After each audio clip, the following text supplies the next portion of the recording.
Hi friends, welcome to my YouTube channel study with Maroof sir. तो दोस्तों, स्वागत है आपके अपने यूट्यूब चैनल पे। हम लोग जो एक उम्मीद सीरीज स्टार्ट किए हैं, आज उसका हम लोग दूसरा वीडियो शूट करने वाले हैं। यदि आप चैनल पे नए हैं तो चैनल को सब्सक्राइब कर लें और आपको जो है यकीनन यहाँ से बहुत ही ज़्यादा इंपॉर्टेंट क्वेश्चंस मिलने वाला है।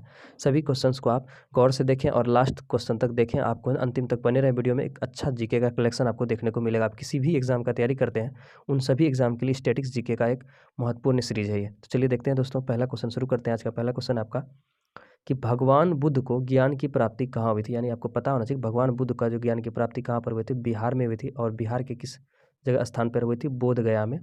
बिहार के किस स्थान पर उसको ज्ञान की प्राप्ति हुई थी? बोध गया में। और भगवान बुद्ध का जन्म कहाँ पर हुआ था? लुम्बिनी में हुआ था। और भगवान बुद्ध को जो है ज्ञान की जो प्राप्ति हुई थी वो किस नदी के किनारे हुई थी? फल्गु नदी के किनारे। और कौन सा वृक्ष? बोध, यानी बोध वृक्ष के नाम से वो फेमस है। और पीपल वृक्ष के नीचे प्राप्त हुआ था भगवान बुद्ध को, याद रखिएगा। आगे का क्वेश्चन है, आर्य समाज की स्थापना किसने की थी? तो आर्य समाज की स्थापना स्वामी दयानंद सरस्वती ने किया था। तो और इसका आर्य समाज का जो है एक बहुत ही फेमस क्या नारा था कि वेदों की ओर लौटो, तो ये किसका नारा था? आर्य समाज का ही था, स्वामी दयानंद सरस्वती ने दिया था। और भारत भारतीयों के लिए है।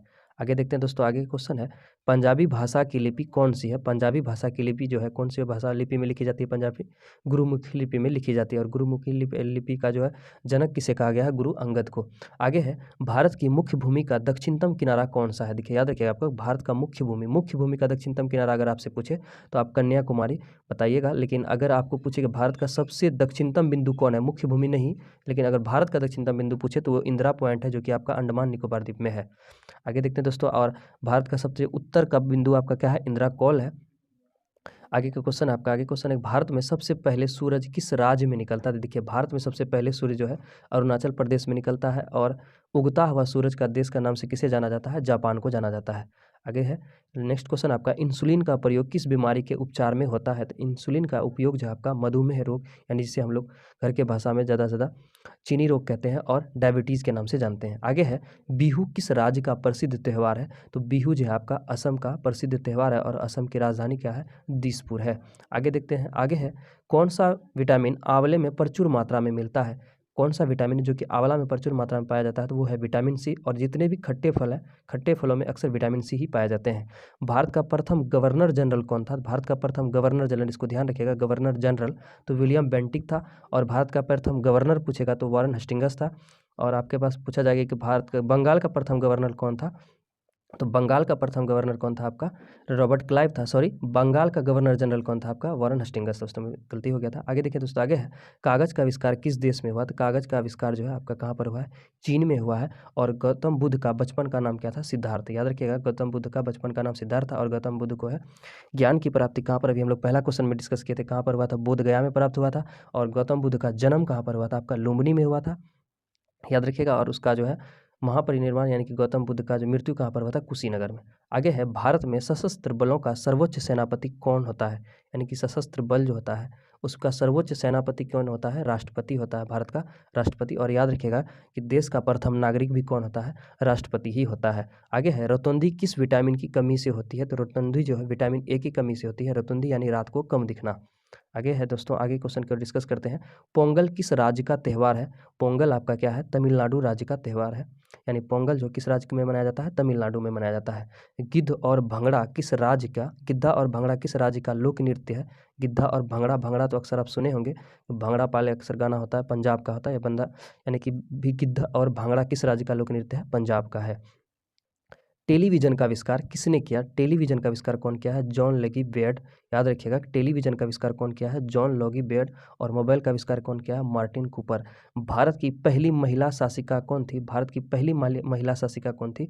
इल्तुतमिश की बेटी राजिया सुल्तान थी। याद रखिएगा, भारत की पहली ऐसी महिला जो कि भारत में पहला महिला शासक कौन थे? राजिया सुल्तान, जो किसकी बेटी थी? इल्तुतमिश की थी। कौन सा वंश से? गुलाम वंश से। आगे देखते हैं, और गुलाम वंश का संस्थापक कौन है? कुतुबुद्दीन ऐबक।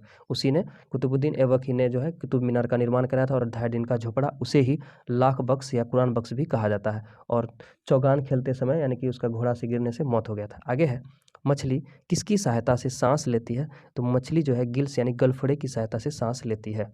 इनकलाब जिंदाबाद का नारा किसने दिया था? भगत सिंह ने दिया था। इनकलाब जिंदाबाद का नारा किसने दिया था? भगत सिंह दिया था। जालियावाला बाग हत्याकांड कब व कहाँ हुआ था? तो जालियांवाला बाग हत्याकांड जो है 13 अप्रैल 1919 ईस्वी को हुई थी और कहाँ पर, अमृतसर में। याद रखिएगा, जलियांवाला बाग हत्याकांड जो है बहुत ही भारत इतिहास में बहुत ही बड़ा हत्याकांड माना जाता है। ये कब हुआ था? 1919 ईस्वी में, अमृतसर में, 13 अप्रैल। याद रखिएगा एग्जैक्ट डेट। आगे देखते हैं दोस्तों, आगे है कि 1939 ईस्वी में कांग्रेस छोड़ने के बाद सुभाष चंद्र बोस ने किस दल की स्थापना की थी? 1919 में कुछ मतभेद होने के बाद कांग्रेस को छोड़ दिए थे सुभाष चंद्र बोस, उसी ने फॉरवर्ड ब्लॉक का स्थापना किया था। फॉरवर्ड ब्लॉक का स्थापना कौन किया था? सुभाष चंद्र बोस। याद रखिएगा। पंजाब केसरी किसे कहा जाता है? लाला लाजपत राय को पंजाब का केसरी कहा जाता है। और साइमन कमीशन के विरोध करते हुए इसका जो है अंग्रेजों के द्वारा लाठीचार्ज में इसकी मृत्यु हो गई थी। आगे है, सांडर्स की हत्या किसने की थी? सांडर्स की हत्या किसने की थी? भगत सिंह ने। यही लाला लाजपत राय पे जो है लाठी चलाने का ऑर्डर कौन? सांडर्स ने दिया था। और सांडर्स की हत्या कौन कर दिए थे? भगत सिंह। और भगत सिंह को इसी की हत्या के जुर्म में से भगत सिंह को फांसी हो गया था। 1857 ईस्वी के विरोध में किसने अपना बलिदान सबसे पहले दिया? तो 1857 के विरोध में सबसे पहले आपको पता होना चाहिए मंगल पांडे ने ही अपना सबसे पहले भी विरोध इसी ने किया था और सबसे पहले फांसी भी इसी को हुआ, मंगल पांडे को, 1857 की क्रांति में। आगे देखते हैं दोस्तों, आगे है, भारत की पहली महिला राज्यपाल कौन थी? तो भारत की पहली महिला राज्यपाल आपको कौन थी? सरोजिनी नायडू है। याद रखिएगा, भारत की पहली महिला राज्यपाल कौन है? सरोजिनी नायडू है। माउंट एवरेस्ट पर 2 बार चढ़ने वाली महिला कौन थी? संतोष यादव। कौन? संतोष यादव जो ऐसी है जो कि माउंट एवरेस्ट पर 2 बार चढ़ी है। आगे है, ब्रह्म समाज की स्थापना किसके द्वारा की गई? तो ब्रह्म समाज की स्थापना राजा राम मोहन राय के द्वारा 1828 ईस्वी में किया गया था। याद रखिएगा।